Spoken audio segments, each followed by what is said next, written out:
거친 흙이 아무도 없이 지친 발걸음 흐르는 눈물 온 땅을 적시네.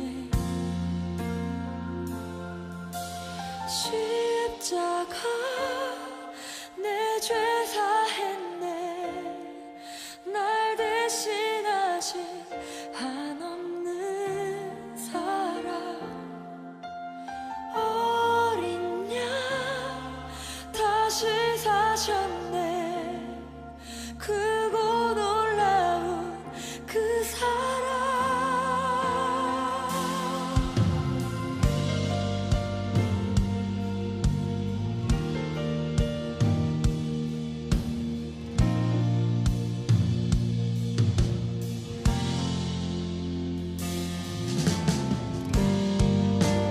걷고 있네. 높은 언덕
말라기 3장 8절부터 10절까지 말씀. 사람이 어찌 하나님의 것을 도둑질하겠느냐? 그러나 너희는 나의 것을 도둑질하고도 말하기를 우리가 어떻게 주의 것을 도둑질하였나이까 하는도다. 이는 곧 11조와 봉헌물이라. 너희 곧 온 나라가 나의 것을 도둑질하였으므로 너희가 저주를 받았느니라. 만군의 여호와가 이르노라. 너희의 온전한 11조를 창구에 들여 나의 집에 양식 있게 하고 그것으로 나를 시험하여 내가 하늘 문을 열고 너희에게 복을 쌓을 곳이 없도록 붙지 아니하나 보라. 아멘. 오늘 말라기 3장 8절부터 10절까지 말씀을 같이 읽었습니다. 이 말씀은 이제 무엇이냐?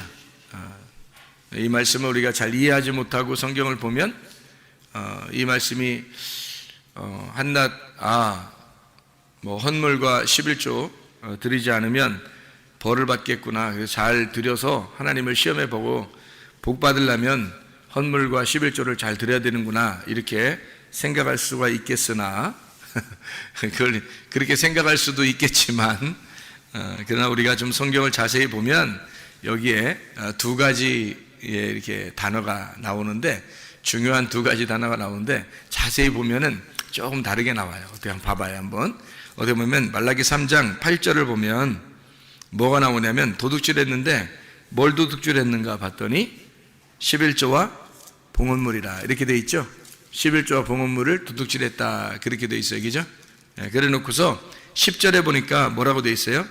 만군의 여호와가 이르노라. 너희의 온전한 뭐를 11조를 창구에 들여서 여기엔 봉헌물이 없네요. 그죠? 봉헌물이 없어요. 11조만 잘 들여서 그래서 양식이 있게 하고 하늘문을 열어서 복을 쌓을 곳이 없도록 붙지 아니하나 보라 이렇게 돼 있어요. 그러니까 여기에서 중요한 단어는 사실은 봉헌물과 11조라고 하는 두 개를 가지고 뭐를 갖다 쌓아놓으라는 거예요? 11조를 쌓아놓으라는 거예요. 그러니까 봉헌물이 있고 11조가 있는데 그 중에서 11조를 쌓아놓으라 그렇게 얘기한 거죠. 그죠? 두 개를 도둑질했는데 너희가 두 개를 다 도둑질했는데 하나를 쌓아놓으라는 거예요. 뭘 쌓아놓으라면 11조를 쌓아놓으라 이런 의미인데 여러분 이제 이거를 자세히 성경을 알고서 봐야지 성경을 알지 못하고 그냥 보면은 이게 뭐야? 무슨 말이야? 뭐 이렇게 생각할 수 있단 말이에요. 봉헌물은 뭐고 뭐 11조는 뭐야? 쉽게 얘기해서 봉헌물하고 11조를 비교해 줄게요. 어떤 거냐면 이게 레위기 2장 13절에 보면 너희 소제물을 드릴 때 뭐를 빼지 마라? 소금을 빼지 마라 그랬죠? 소금을 꼭 같이 드려라 그렇게 말했잖아요.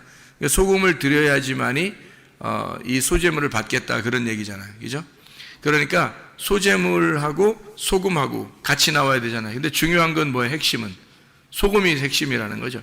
그러니까 봉헌물과 11조가 있어요. 그 둘 중에서 핵심은 뭐라는 거예요? 11조라는 거예요. 그러니까 이렇게 이해가 되겠죠. 무슨 말이냐면 11조가 소금인 거고 봉헌물이 소제물인 거지. 그러니까 소제물에 소금을 같이 넣어서 하나님 앞에 드려야 된다. 여기에 말하는 봉헌물에 11조라고 하는 것을 꼭 드려야 된다. 이렇게 얘기하는 거예요. 그래서 11조를 꼭 드려라 이런 얘기거든요. 그러면 11조가 뭐를 나타내는 거예요? 10분의 1 돈을 얘기하는 거예요? 아니면 말씀이신 예수님을 말하는 거예요? 말씀이신 예수님을 말하는 거예요. 말씀이신 예수님을 빼지 말라는 거예요. 그러면 봉헌물하고 11조를 갖다가 쉽게 얘기해서 이제 우리가 누구라고 이제 한번 이 11조가 예수님이라고 그랬으니까 11조 예수님이니까 봉헌물은 누구예요? 나야지. 나도 드려야지 하나님 앞에. 나도 드려야 되는데 내 속에 뭐가 빠지면 드리는 게 의미가 없죠. 뭐가 빠지면 예수님이 빠지면 그래서 11조라고 하는 걸 봉헌물에 11조라고 하는 것이 꼭 창구에 들어와야 된다는 거예요. 그러면 이제 복이 내려온다는 거예요. 그러니까 이게 그 11조라고 하는 거를 뭐라고 얘기한 거냐면 예수님을 얘기한 거예요. 예수님. 봉헌물을 나라는 것을 얘기한 거죠. 그러니까 너도 빠지고 예수님도 빠졌다는 거야. 그런데 너가 중요한 게 아니라 이 중에서는 11조가 굉장히 중요하다는 거예요. 11조가 없으면 봉헌물이 아닌 거지. 11조가 없으면 봉헌물 자체가 안 되는 거예요. 성립이 안 되는 거예요. 그래서 11조를 얘기한 거지. 그게 이제 뭐라는 얘기하면 나라는 것을 하나님 앞에 드려야 되는데 내 속에 그리스도가 있어야 하나님이 받으신다 그 말이에요. 그러면 결국에는 이제 나도 중요하고 속에 있는 예수님도 중요한 거죠, 그죠? 봉헌물도 중요하고 11조도 중요한 거지. 그 중에 핵심은 11조라는 거죠. 소제물도 드려야 하고 그 속에 소금도 들어가야 되니까, 소제물에 소금이 들어가야 되니까 소금이 더 핵심인 거죠. 그러니까 소금이 핵심인데 소금 없이는 이 소제물은 드려봐야 의미 없다는 거예요. 가인이 소금 없이 소제물을 드렸죠, 하나님 앞에. 그때 하나님 안 받잖아요, 가인 거를. 이제 소금이 안 들어갔으니까 안 받는. 제사를 아무리 열심히 드려도 안 된단 말이에요.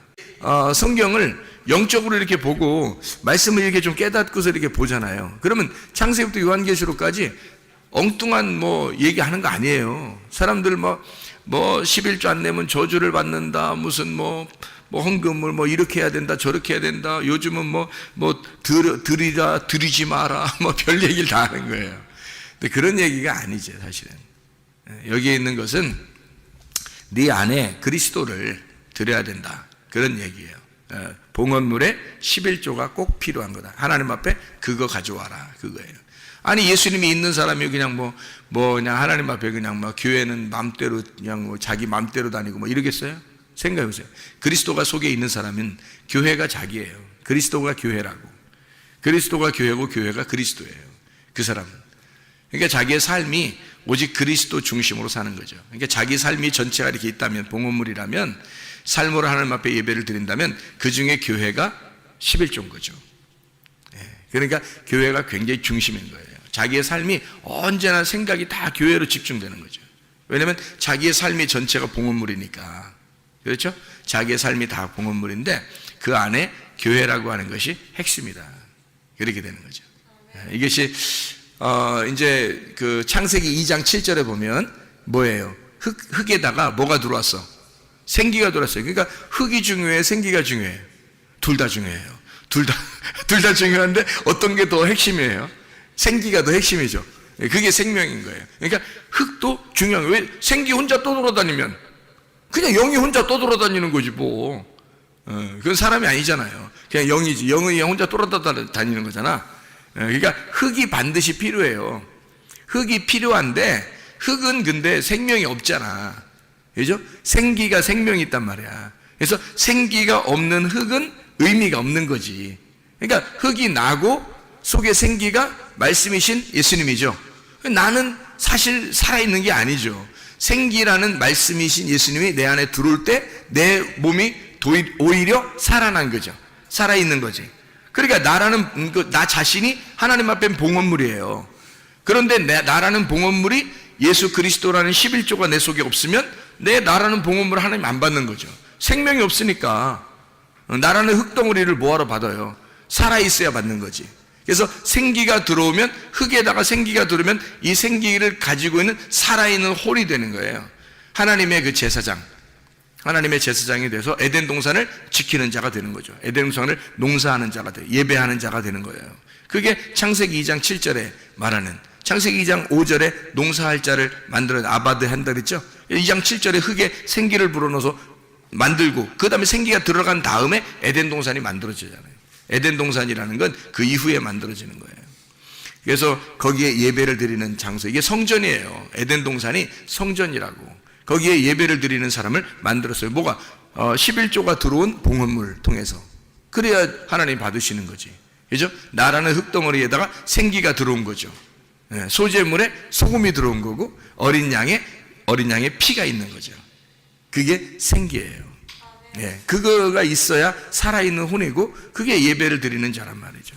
그게 제사장이라는 거예요. 그러니까 성경이라는 건 전체적으로 이렇게 파악되지 않으면 성경을 보기가 힘든 거예요. 그러니까 거기 단어가 이렇게 나오면 그 단어만에 막 집중한단 말이에요, 사람들이. 그러니까 단어에 집중하지 말라는 뜻이 아니에요. 그 의미를 알아야죠. 근데 단어에 집중하다 보니까 다른 걸 놓치는 거예요. 다른 걸 놓치니까 앞에서는 이렇게 얘기했는데 뒤에서는 다르게 얘기하고, 앞에서는 다르게 얘기했는데 뒤에서는 이렇게 얘기하고, 이렇게 된단 말이에요. 그러면 성경이 틀려지죠. 자기가 생각대로, 임의대로, 생각한 대로 성경을 얘기하는 거예요. 그러면 안 되는 거죠. 성경이 다 일치가 되는 거죠. 성경이 일치가 되니까 창세기부터 요한계시록까지 사실은 하나를 설명하려고 하는 거예요. 누구를? 예수를 설명하고 싶어서 이걸 성경을 갖다가 써놓은 거니까 그 예수를 갖다가 잘 우리가 발견해내는 것은 밭의 보화를 발견해내는 거고, 그 보화를 발견했을 때 내 모든 것을 잃어버리고 그 보화를 이 밭을 사는 것은 당연한 거라는 거죠. 그러니까 나의 십자가를 지고 주를 따라가는 것은 당연한 거다. 주님을 발견했을 때는. 근데 주님 발견하지 못하면 주님을 따라간다는 것은 뭐 힘든 일이죠. 억지로 해야 되죠. 왜냐하면 자기가 보화도 발견하지 않았는데 그 밭을 살라고 해봐요. 자기 모든 걸 팔아서 밭을 살라고 생각해봐. 보화도 없는데. 그러면은 이제 어려운 거예요. 근데 보화를 발견하면은 자기 재산을 다 팔아서 밭을 사는데 행복한 거야. 기쁜 거예요. 왜냐면 보화를 발견했으니까. 그러니까 그렇게 살아도 행복한 거죠. 기쁜 거지. 자기 자신의 삶이 예배가 되는 거예요. 자기 자신의 삶이 하나님과의 동행이고 교통이 되는 거예요. 그 자체가 기도고 예배가 되는 거라는 거죠. 그럼 이제 살만 나는 거예요. 마치 소금이 곁들여 있는 맛이 나는, 빛이 와가지고 밝게 빛나는 그런 삶을 살게 되는 거죠. 어둠의 삶이 아니라 빛의 삶을, 맛이 없는 삶이 아니라 소금의 삶을 살게 되는 거예요. 그래서 빛과 소금이라 그렇게 말한 거고, 소금과 빛으로 우리에게 설명해 주고 있는 말씀들입니다. 이것이 이제 선악나무하고 생명나무하고 한번 비교해 볼까요? 그럼 선악나무하고 생명나무하고 동시에 같이 있어요? 아니면 이게 떨어져 있어요? 동시에 같이 있죠. 창세기 2장 9절에 보면 선악나무하고 생명나무 같이 나온단 말이에요. 그럼 창세기 2장 7절에 생기가 들어간 다음에 바로 에덴 동산이 있고, 에덴 동산에는 선악과 나무와 생명나무가 있다고 창세기 2장 9절에 말씀하고 있거든요. 그러면 생각을 해보세요. 이게 선악나무, 생명나무가 같이 있다면 생각을 해봐요. 이게 둘 다 하나는 나쁜 거라면 이게 같이 있겠어요? 이상하잖아. 하나가 나쁜 거라면 이게 같이 있겠냐고. 여기서 동시에. 그게 아니니까 같이 있는 거잖아요. 선악나무는 그러니까 이렇게 되는 거죠. 자, 지금 금방 내가 얘기할 때 흙에다가 생기가 들어오니까, 그러니까 이 흙이 살아났다 그랬죠. 그죠? 예. 그러면 선악나무하고 생명나무하고 둘이 나누어서 이렇게 볼 때는 선악나무는 죽이는 거고 생명나무는 살리는 거란 말이에요. 그러면 선악나무를 먹고 난 다음에 없고, 생명나무가 이제 있게 되면, 선악나무를 먹어서 없고 생명나무가 있게 되면 어떻게 돼요? 선악나무가 생명나무였으면 이렇게 되면, 그러니까 흙덩어리에 생기가 들어와서 하나가 됐어요. 선악나무에 생명나무가 들어와서 하나가 됐단 말이야. 그러면 이게 나쁜 거예요? 좋은 거예요? 살아있는 거예요. 그러니까 선악나무도 필요한 거였고 생명나무도 필요한 거였어요. 생명이라는 게 근본적으로 왜 필요한 거예요? 생명이라는 게 생명의 반대말이 있으니까 생명이 있는 거예요. 부활이라는 것도 아시죠? 부활이라는 것도 부활이 왜 있는 거예요? 죽은 게 있으니까 부활한 게 있는 거예요. 생명이 있다는 것은 사망이 있기 때문에 생명이 있다는 거예요. 사망이라는 단어가 있기 때문에 생명이 있는 거지. 죽음이라는 게 있기 때문에 부활이라는 게 있는 것처럼 같은 거거든요. 그러면 성경에서는 죽음을 나쁘다고 여겨요? 아니면 죽음이라는 것을 부활이라고 여겨요? 죽음을 부활이라고 여겨요. 죽음을 안식이라고 여긴다고. 그러니까 그 예수님이 십자 못 박혀 돌아가실 때 나는 안식한다 그러잖아요. 나는 다 이루었다, 다 완성했다, 나 이제 안식으로 들어간다 막 이러잖아요. 그게 죽음이라는 거예요. 그러니까 죽음이라는 게, 성경에서는 죽음이 곧 안식이에요. 그러니까 왜 그렇게 말해요? 우리가 세상에서 말하는 건 죽음은 나쁜 거고, 그리고 부활은 좋은 거고 이렇게 하는데, 성경에서는 그렇게 다루지 않는다고요. 그러니까 선악과 나무도 나쁜 거, 생명나무 좋은 거 이렇게 구분하지 않는다는 거죠, 사실은. 그죠? 그러니까 이렇게 보면 딱 맞아요. 이렇게 우리가 팔이 두 개잖아. 그죠? 어느 팔 있어요. 왼팔, 오른팔 있죠. 그러니까 왼팔은 좀 부정한 거니까 좀 우리가 그냥 왼팔은 다 묶어놓고 살을까? 이렇게 뒤로? 이렇게? 오른팔만 가지고 살을까? 이렇게? 지금은 뭐 왼손으로도 밥 먹고 이런 사람들 많대. 그럼 어떻게? 왼손 부정한데? 성경에는 오른손이 좋은 거기 때문에 하늘나라에도 예수님께서 하나님 우편에 앉아 계시다 그렇게 말하고, 이렇게 그런 얘기 하죠. 그죠? 또 우편강도 뭐 이렇게 하고, 또 배, 예수님이 꼭 고기 잡을 때는 어떻게 배 오른편에다가 이렇게 던지라고 그래서 고기를 잡고 그러잖아요. 그럼 왼편은 나쁜 거니까 그런 거예요. 그런 팔을 이렇게 생각하면 딱 맞아요. 사람이 팔을 이렇게 하면 왼쪽 팔도 있고 오른쪽 팔도 있는데, 그걸 갖다가 왼쪽 팔을 여러분 부정하다고 하겠냐 이거죠. 나쁜 놈이다. 이거 왼쪽 팔은 나쁜 놈이니까 우리 쓰지도 말자. 이렇게 묶어놓고 살 수 있겠냐 이거예요. 아니죠. 그런 게 아니에요. 왼쪽 팔은 오른쪽 팔의 반대쪽에 있다는 것을 설명하려고 하는 거예요. 그러니까 오른쪽 팔의 반대쪽이 왼쪽 팔에 있는 거고, 왼쪽 팔의 반대쪽이 오른쪽 팔에 있다는 것을 설명하려고 왼쪽 팔, 오른쪽 팔 두 개가 다 필요한 거예요. 이렇게 두 팔이 필요한 거야. 팔을 왜 두 팔 벌려 이렇게 쌍수를 들어 환영하고, 왜 두 팔을 벌려 이렇게 환영하고 그래요? 이 두 팔이 있어야 된다는 거지. 이게 선악나무, 생명나무예요. 하나를 없애버릴 수가 없는 거라고. 같이 연결되어 있는 거예요. 이게 선악과 나무와 생명나무는 두 나무가 하나로 연결되어 있는 거예요. 이게 하나는 나쁜 거, 하나는 좋은 거, 이렇게 말하는 게 아니고 왼쪽과 오른쪽을 설명하려고 했던 거라는 거죠. 그러니까 한마디로 말하면 선악과 나무를 먹었는데, 우리가 선악과 나무 속에 누가 있어야 되는 거냐면 생명나무가 있어야 되는 거죠. 그래서 선악과 나무를 통과해서 들어가서 생명나무를 따먹어야 되는 거예요. 그러면 이제 영생하는 거라는 말이죠. 그러니까 이걸 어떻게 아는 거예요? 그럼 이게 어떻게 아는 거예요? 예, 지금 금방 우리가 성경 읽은 것처럼 봉헌물에다가 뭐를 만났어요? 11조를 만난 거죠. 봉헌물이 11조를 만난 거야. 자, 나라는 흙이 속에 뭘 만났어? 생기를 만난 거죠. 이해가 되겠죠? 소재물에 소금을 만난 거야. 자, 선악과 나무가 생명나무를 만난 거예요. 그렇죠? 그러니까 선악나무를 우리는 이제 무조건 나쁘다고 일단 봐, 사람들이. 그렇게 본다고 하는 건 왜 이제 그렇게 보는 걸 좀 조심해야 되냐면, 그렇게 선악나무를 무조건 나쁘게만 보잖아요, 여러분. 그러면요, 여러분이 벌써 선악과 나무가 된 거예요. 아니, 선악나무를 무조건 나쁘게 보면 어떻게 선악으로 본 거죠. 선악과 무조건 나쁘다 했으니까 좋은 게 어디 있다는 거지, 생명나무가. 그죠? 좋은 게 어디 있다는 거야. 그러니까 선악은 나쁘다 그랬으니까 여러분은 뭘로 본 거냐면 선악으로 책을 본 거란 말이에요. 성경책을 선악으로 본 거란 말이죠. 이 세상은 다 선악으로 보게 돼 있어요. 뭐 영화를 봐도 그렇고 생활하는 것도 그렇고 직장에서도 학교에서도 뭐 하여튼 이 세상은 모두 다 선악으로 보게 돼 있어요. 선악으로, 성경에서 선악나무를 먹지 마라는 말은 무슨 말을 하겠어요? 선악으로부터는 먹지 마라, 그 말이거든요. 선악으로부터는 먹지 마라. 그러면 선악으로 먹는 게 뭐예요? 세상이에요. 그래서 우리는 세상하고 친구되지 말라는 게, 세상으로 친구되지 말라는 게, 우리가 여러분 그럼 나가면 친구 하나도 없어? 하긴 뭐 교회 열심히 다니면요, 친구들, 세상 친구도 별로 없어져. 교회 열심히 다니면. 그럼 우리가 교회 다니면서 세상으로 나가서 뭐 이렇게 직장에서 만날 수도 있고, 학교에서도 만날 수도 있고, 또 뭐 떡볶이집에서도 만날 수도 있고 막 이러잖아요. 그러면 이건 뭐 세상 친구 아닌가? 우리도 나가서 세상에서 만나면 세상 친구죠. 그죠? 교회 안에 있는 사람들도 나가서 우리 교회에서 만났는데 이러면서 밖에서 친구 될 수 있잖아요. 그죠?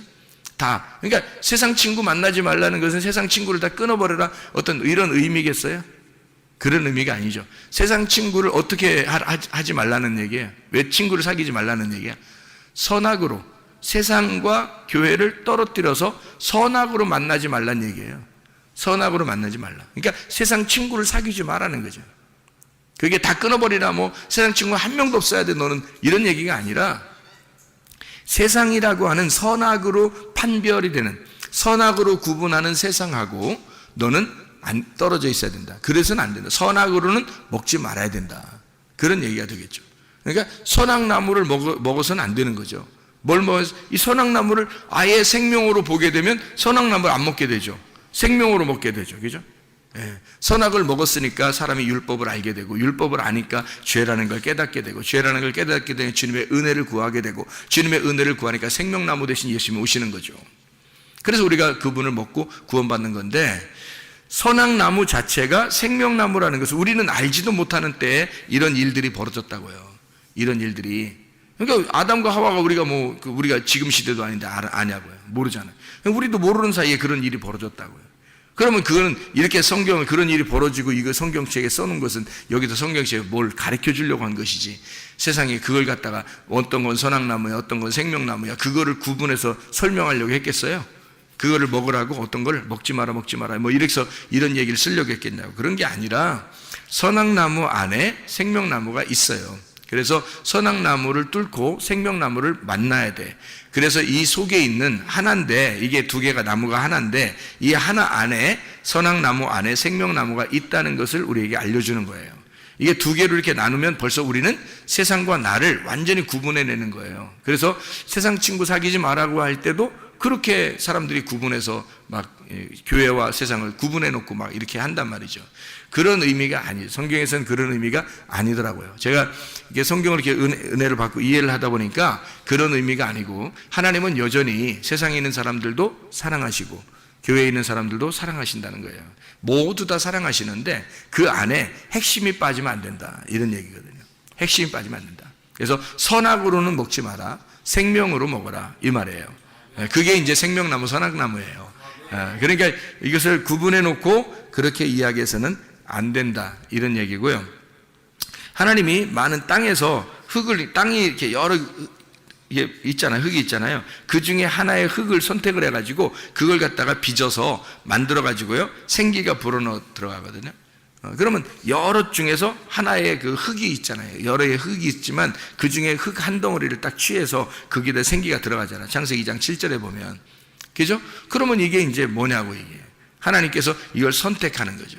우리가 그리스도의 생기를, 말씀을, 영생을, 우리가 이 생명을 얻게 된 것은 바로 하나님의 선택이에요. 하나님이 그 흙을 선택을 한 거예요. 이렇게 선택을 해서 거기다 생기를 불어넣은 거예요.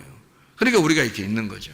그러니까 우리가 잘나서 그렇게 된 게 아니라 우리 속에 이 가인이라는 사람이 있죠. 가인이 원래 누구냐면 나예요, 나. 그러면 가인이 난데, 아담이라고 하는 아담과 하와가 있는데, 아담과 하와가 가인이라는 사람을 낳았어요. 그러면 이 가인이라는 사람을 낳았을 때, 첫 번째 아담이 가인이라는 사람을 낳았을 때 이 가인이라는 사람이 그냥 완전했다면, 그러면 더 이상 아벨이나 셋이나 필요 없죠.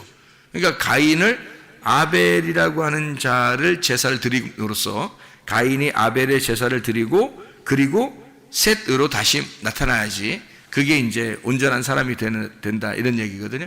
그러니까 가인이 아벨을 드렸다, 그러면 가인이 아벨을 드린 것 자체가 뭐를 의미하는 거예요? 소제물에 소금이 들어간 거예요. 그러니까 소금이 누군 거예요? 그러니까 아벨인 거지. 그래서 가인이 혼자 제사를 드렸을 때는 하나님 안 받잖아요. 그런데 아벨을 갖다가 죽이니까 하나님이 나타나시죠. 아벨하고 이렇게 가인이 아벨을 갖다 드리니까 막 드린 거라기보다도 이게 죽인 거죠. 들에 나가서 죽였는데, 근데 그게 이제 아벨의 피가 그 땅에 쏟아졌어요. 그 모습이 다 누구의 모습이에요? 하나님의 아들의 모습이거든요. 하나님의 아들로 이 땅에 가인을 위해서 하나님의 아들이라는 아벨이 이 땅에 내려와서 그가 수증기처럼, 수증기처럼 이렇게 호흡이 날아가면, 그러면 셋이라는 하나님의 이름을 받게 된다는 얘기예요. 이렇게 가인과 아벨과 셋을 통해서 이렇게 연결되는 내용이죠. 그러니까 소제물에 소금이 필요한 것처럼 그런 말씀이에요. 그러니까 우리는 우리의 그 행함이라는 게 있죠. 행함으로 구원 받아요, 못 받아요? 못 받죠. 행함으로는 구원 못 받아요. 믿음으로 구원 받죠, 그죠?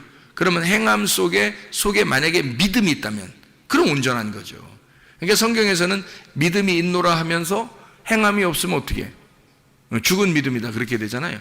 그러니까 행함으로는 구원받을 수 없어요. 그런데 행함 속에 믿음이 들어가면 그 행함은 온전한 것가 된다는 거죠. 그게 이제 야고보서 2장이에요. 그러니까 야고보서 2장은 실천하는 믿음이잖아요. 그러니까 믿음이 있는데 이것을 행함으로 실천하지 않으면 그러면 의미가 없는 믿음이 되는 거예요.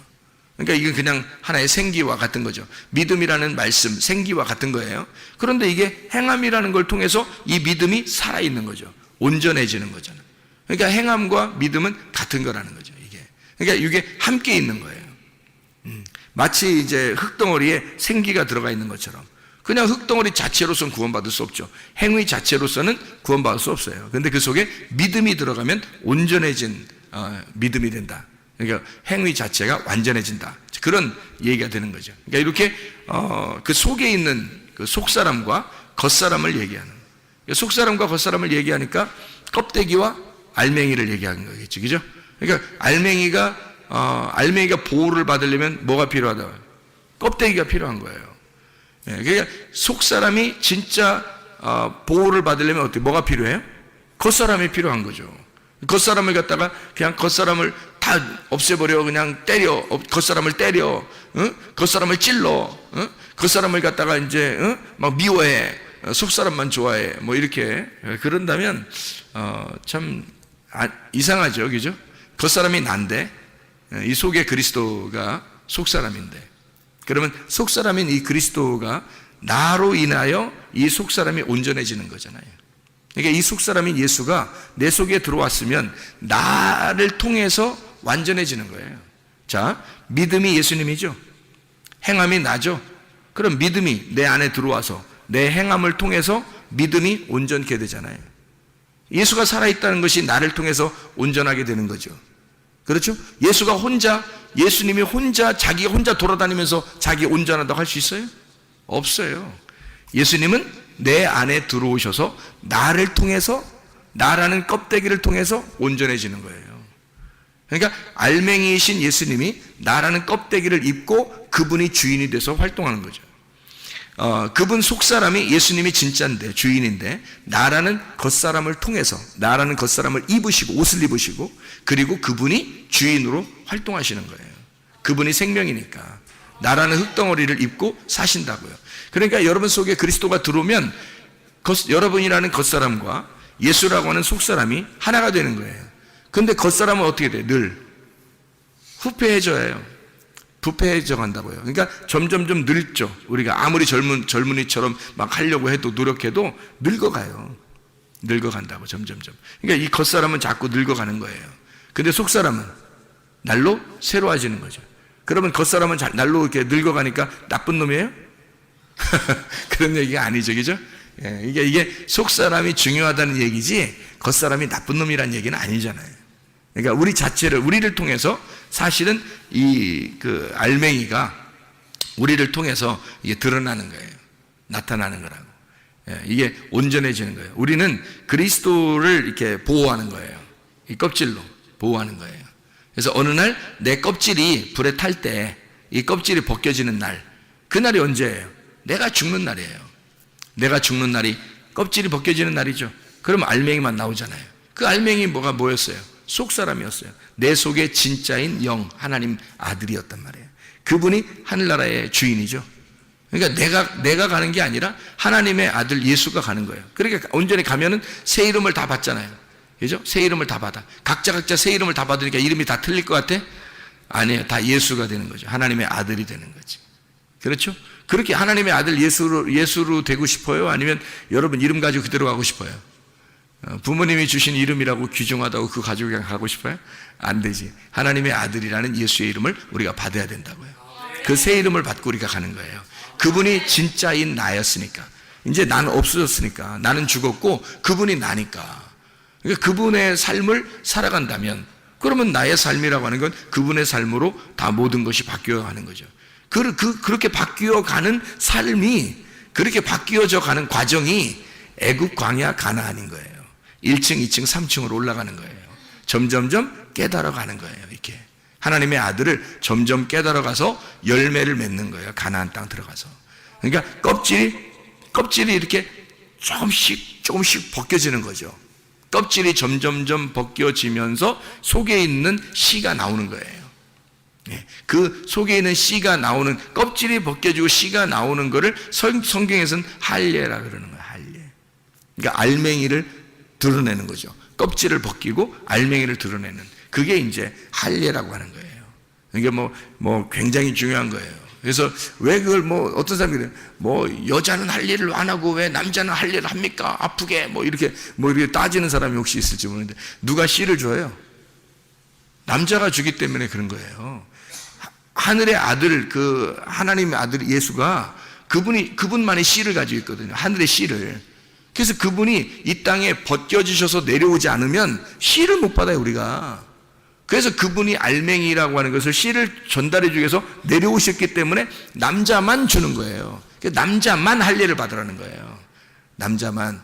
왜냐하면 여자는 받는 거지 씨를 주는 자가 아니잖아. 여자는 알맹이가 아니에요. 껍질이지. 그러니까 껍질 속에 알맹이가 들어가는 거예요. 이렇게. 그래서 하늘에 있는 아들이 내 속에 들어오는 거라고. 그게 생기가 흙덩어리에 들어오는 거라는 거예요. 이게. 그래서 알맹이가 껍질을 입는 거예요. 그게 남자가 여자를 만나는 겁니다.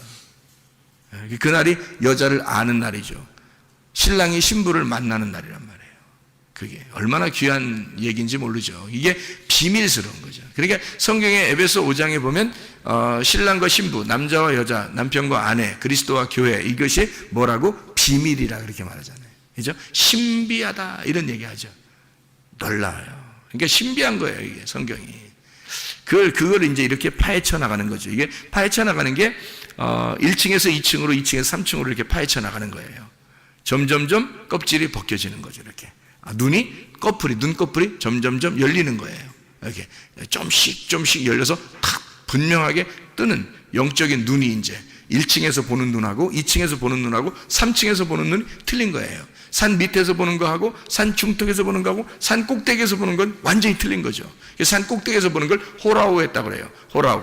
완전히 영적인 눈이 열렸다. 바울 사도가 영적인 눈이 열린 것처럼 이렇게 열려버렸다 할 때 그때 계시를 받는 그 열림, 그게 호라우 열림입니다. 눈이 열렸다. 그렇게. 그러니까 이렇게 껍질 속에 알맹이, 소재물 속에 소금, 봉헌물 속에 11조. 그래서 11조를 너희가 창고에 들여놔라 이렇게 한 거예요. 봉헌물 안 나오잖아요, 그죠? 말라기 3장 10절에 봉헌물이라는 말이 안 나오죠, 그죠?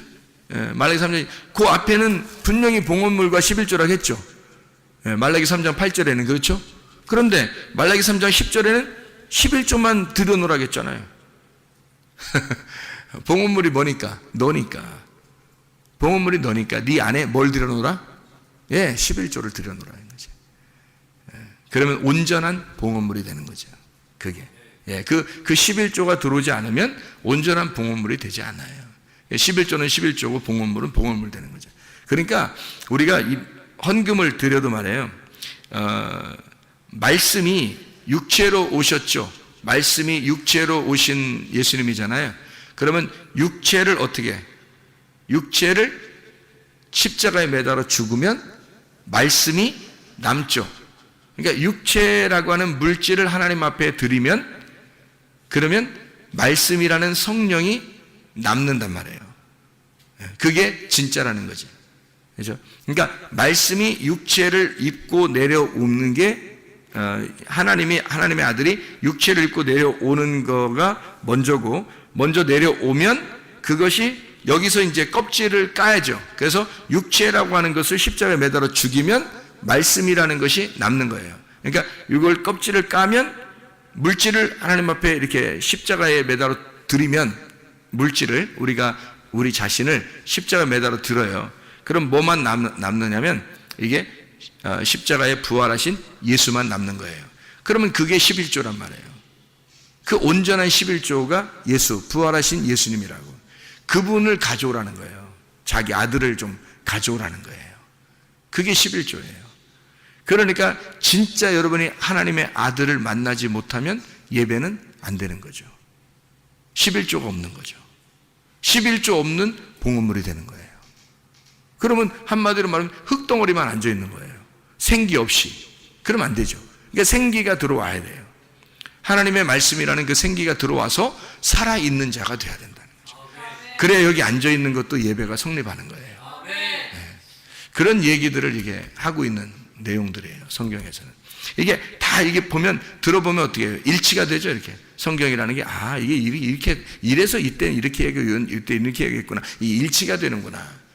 그게 복음인 거죠. 이게 일치가 안 되면 진리가 아닌 거예요.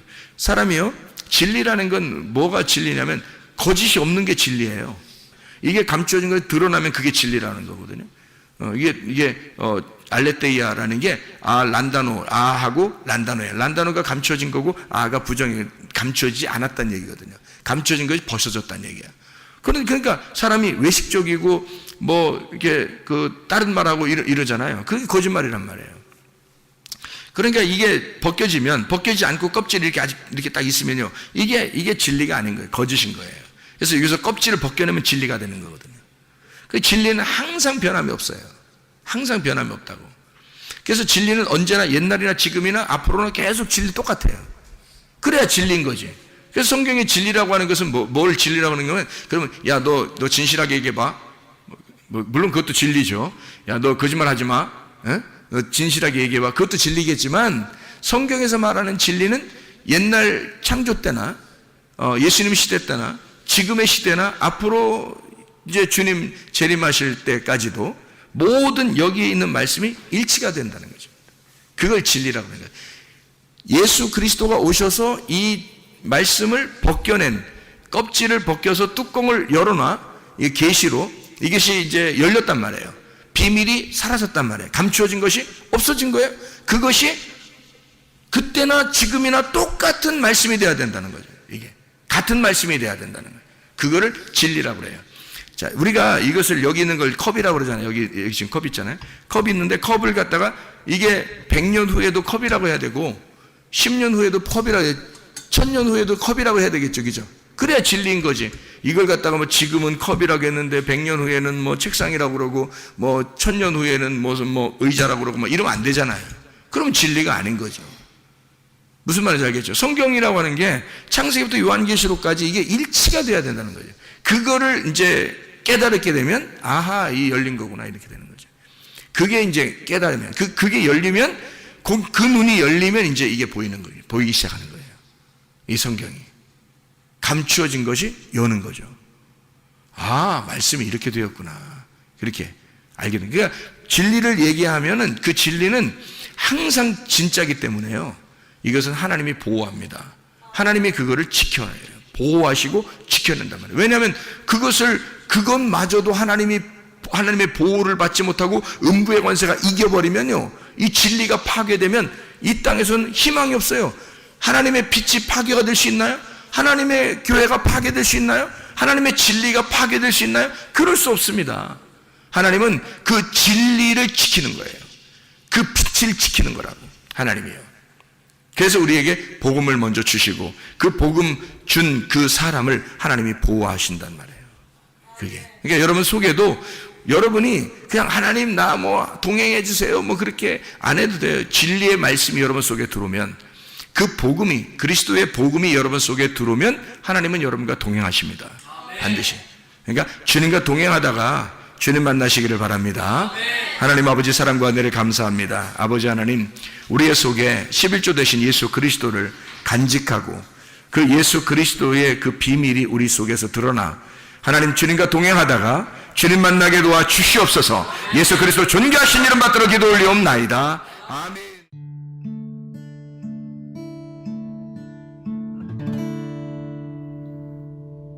내 속에 내가 너무도 많아서 당신을 쉴 곳 없네. 내 속에 헛된 바램들로 당신의 변할 곳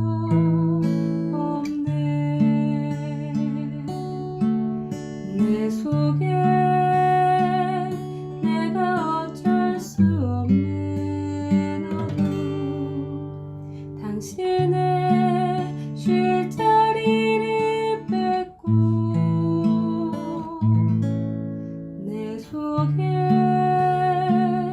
내가 이길 수 없는 슬픔 무성한 가시나